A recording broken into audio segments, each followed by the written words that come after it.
Collection plans always have existed, so why is software needed?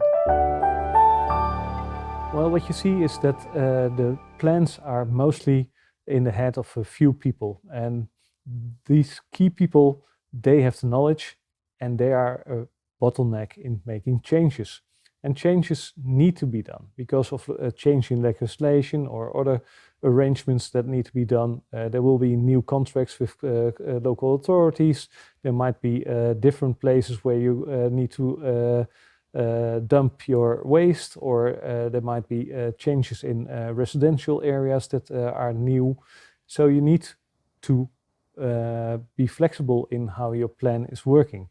When you do everything on paper, it's not flexible by definition. So you want to do it in software. And what you expect of software is that the software helps you make it easy. Our software is really about building scenarios.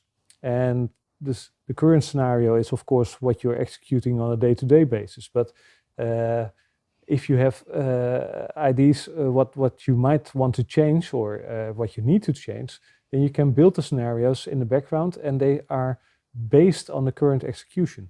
All the data that's been collected all the time by doing the rounds will be used to make new plans in better ways than when you do it on paper.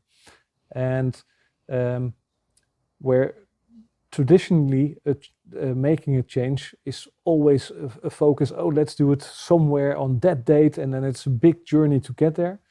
We see a lot of our customers making change on almost a weekly basis. If the need is there because drivers give back in feedback that causes you to change your plan, it's easy to change Stinjoule because you have one single truth. Every time you make a change, it's also directly available in the routes that are executed. So it gives you a lot more flexibility.